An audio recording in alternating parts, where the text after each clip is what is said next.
वंश में आगे चलकर एक राजा हुए जिनका नाम सुना होगा, अंग। अंग जो राजा थे बहुत धार्मिक थे, प्रजा का पुत्रवत पालन करते थे। इनके एक लड़का था जिसका नाम था बेनु। बेनु बहुत दुराचारी था। अंग राजा जितने धार्मिक और पुत्र उतना ही दुराचारी, जिससे राजा अंग बहुत दुखी रहते। एक पुत्र वो भी दुष्ट। एक दिन की बात, राजा अंग ने विचार किया कि क्या किया जाए। ऐसे पुत्र से तो बिना पुत्र का होना ही अच्छा था। सोच रहे पता नहीं भगवान ने हमारे साथ क्या किया है, हमने कौन से बुरे कर्म किए हैं जो ऐसा दुष्ट पुत्र मुझे मिला। आज दुखी हो गए राजा अंग और अपने राज दरबार में एक संतों की, ब्राह्मणों की सभा बुलाई और सबको अपना दुख का कारण बताया कि भगवान की मेरे ऊपर कोई कृपा नहीं है। संतों ने कहा कि राजन, भगवान की कृपा हर व्यक्ति के ऊपर सदैव रहती है। ये आपका गलत मानना है कि भगवान की कृपा नहीं है, कि महाराज अगर कृपा होती तो ऐसा दुष्ट पुत्र मुझे नहीं मिलता। आज अंग जो हैं संत ब्राह्मणों से कहते हैं कि नहीं, भगवान की कृपा मुझ पर नहीं है और मुझे ऐसा दुराचारी पुत्र प्राप्त हुआ है। अगर कृपा होती तो हमें अच्छा पुत्र मिलता, इसने हमारे नाम को मिट्टी में मिला दिया है। आज ब्राह्मणों ने समझाया, संतों ने समझाया कि राजन, ये तुम्हारी भूल है, वहम है। तुम पर भगवान की बहुत कृपा है। अगर पुत्र अच्छा होता तो आप मोह माया में फंस जाते। ये दुराचारी पुत्र ही तुम्हें बैराग पद देगा।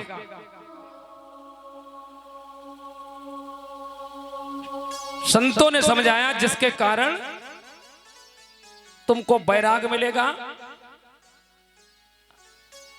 अंग ने कहा कि मैं अब घर छोड़ना चाहता हूं, ऐसे दुराचारी पुत्र के साथ मेरा रहना मुश्किल है। आज अंग ने यह कहा कि मैं पुत्रों की बजाय, सुपुत्रों की बजाय इस कुपुत्र को ही अच्छा समझता हूं, जो जिसकी वजह से मुझे बैराग पद मिलेगा। एक दिन की बात, राजा अंग घर में पत्नी और बच्चे सो रहे थे और रात का समय है। राजा अंग ने घर छोड़ दिया और प्रणाम कर लिया घर से कि भगवान इन सबका कल्याण करें, और वन के लिए चल दिए। वन के लिए जब चल देते हैं तो भगवान की तपस्या में लग जाते हैं। इधर जो बेनु था बहुत दुराचारी था। इसने देखा पिताजी घर छोड़ के चले गए और स्वयं आज राजा बन गया और सारी प्रजा में ये ऐलान करवा दिया कि कोई भी आज से मेरे राज्य में भगवान का भजन नहीं करेगा, कोई मंदिर में पूजा नहीं करेगा, मेरे नाम से माला जपेगा और मेरी ही पूजा करेगा। मैं राजा हूं और राजा के अंदर भगवान के सारे गुण विद्यमान होते हैं, ऐसा उसने मान लिया। संत ब्राह्मणों को बता दिया कि जिसने भी मेरी पूजा नहीं की तो उसको जेल में डाल दिया जाएगा। आज संतों ब्राह्मणों ने देखा ये तो बहुत दुष्ट राजा है, उसको समझाया और कहा कि अंग, वो बेनु, तुम एक राजा के पुत्र हो और राजा को प्रजा के साथ ऐसा व्यवहार नहीं करना चाहिए। राजा और प्रजा का, पिता और पुत्र का संबंध होता है। बेन ने विचार किया कि महात्मा बिल्कुल पागल हो गए हैं। बताया कि तुम ढोंगी हो, आडंबरी हो, तुम्हें पता है कि राजा के अंदर भगवान के सारे गुण होते हैं। राजा प्रजा का पालन करता है। हमारे राज्य में रहते हो, हमारा खाते हो, तो हमारे नाम की माला जपो और मेरे नाम से यज्ञ में आहुतियां दो। ऐसा उसने कहा। संतों ने बहुत समझाया कि ये सब गलत है, तुम अधर्म कर रहे हो, और अगर तुम नहीं सुधरोगे तो हम तुम्हें श्राप दे देंगे। आज सारी प्रजा के ऊपर राजा बेन का अत्याचार बढ़ गया और कह दिया कि कोई भी हवन पूजन दान पुण्य कुछ नहीं करेगा, नाम संकीर्तन नहीं करेगा, मंदिरों में ताले लगवा दिए।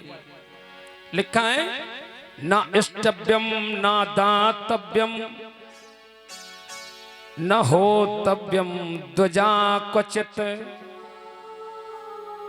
इतने बार धर्मम भेरी घोषेण सर्वसा, कि आज के बाद कोई यज्ञ नहीं करेगा, कोई हवन नहीं करेगा, कोई पूजन नहीं करेगा, कोई दान नहीं करेगा, और जिसने भी किया उसको उसका दंड मिलेगा। संत ब्राह्मण बहुत बार समझाए, लेकिन बेन को कुछ समझ में नहीं आया और अंत में संतों ने बेन को श्राप दे दिया। और जैसे श्राप दिया तो बेन समाप्त हो गया। अब जब समाप्त हो गया तो देखा कि बगैर राजा के प्रजा कैसे रहेगी, और बगैर राजा के राज्य चल नहीं सकता है। सोचा अब क्या करे, तो विचार किया। कुछ दिनों तक प्रजा मनमानी करने लगी। ब्राह्मणों ने विचार किया, संतों ने विचार किया कि बगैर राजा के प्रजा नहीं चल सकती है। और उस समय नियम यह था कि राजा का बेटा ही राजा होता था। आज अत्याचार जब अधिक बढ़ने लगा तो बेन के शरीर का मंथन किया गया। बेन बड़ा पापी था, जिसके कारण आज बेन का जब मंथन हुआ, पहले उसकी जांघ का मंथन किया, जिससे एक काला कुरूप बौना सा बालक प्रकट हुआ। संतों ने देखा ये तो बहुत काला कुरूप है, साक्षात।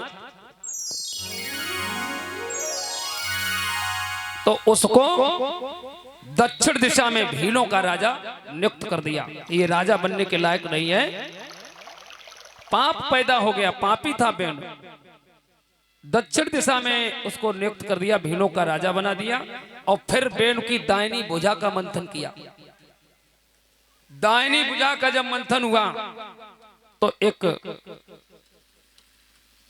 बालक और एक बालिका, बहुत सुंदर जोड़ा पैदा हुआ। ऐसा सुंदर स्वरूप, जिनके हाथ और पैरों में शंख चक्र के निशान हैं। संतों ने देखा ये तो साक्षात भगवान है। आज संत ब्राह्मणों ने पहचान लिया ये साक्षात भगवान का अवतार है और पृथु के रूप में पैदा हुआ। बोलिए पृथु भगवान की जय। आज पृथु भगवान जब पैदा हो जाते हैं तो ब्राह्मणों ने देखा कि अब इन्हीं को राजा बनाना चाहिए, बहुत सुंदर स्वरूप है।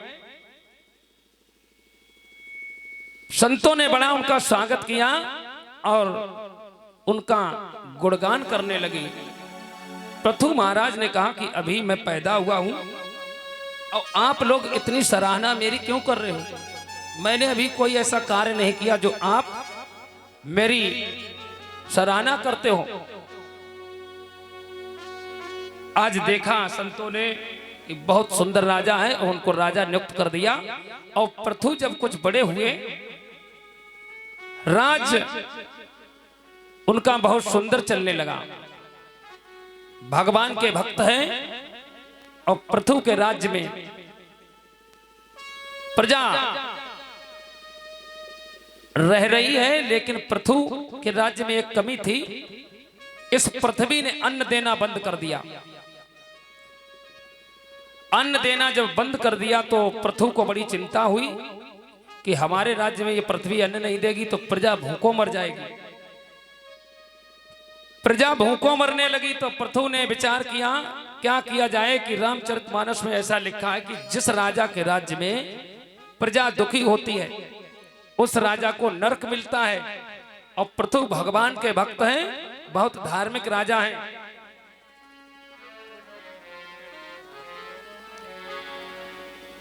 सोचा अगर प्रजा भूखों मर गई तो मुझे पाप लगेगा।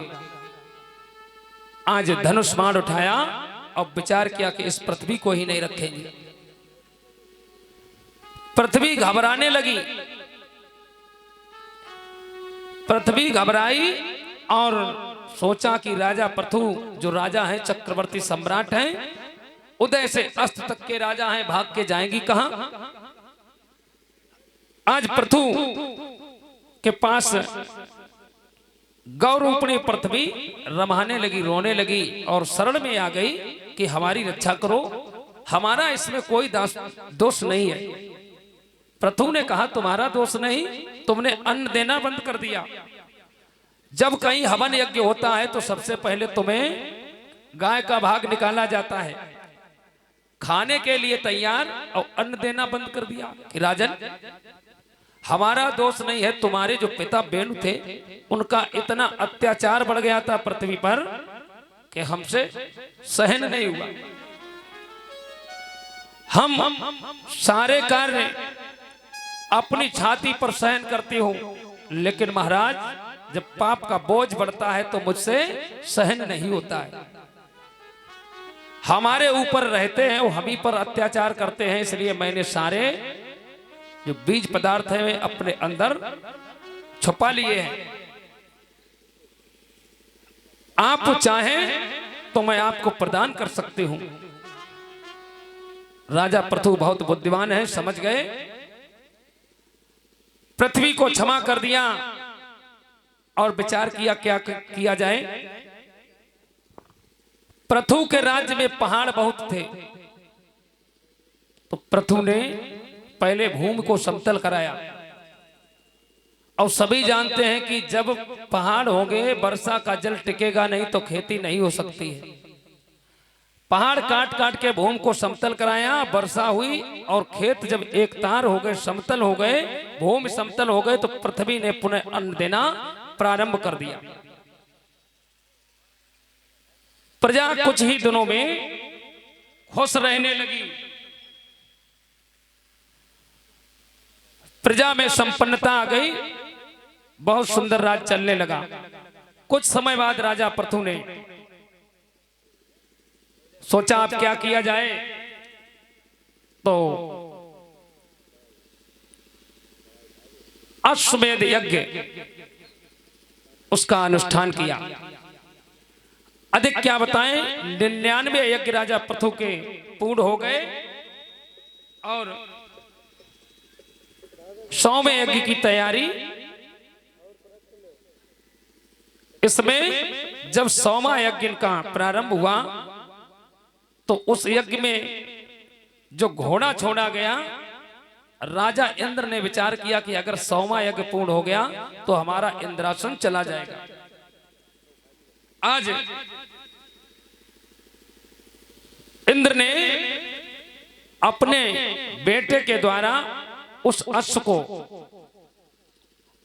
छुपा लिया। भगवान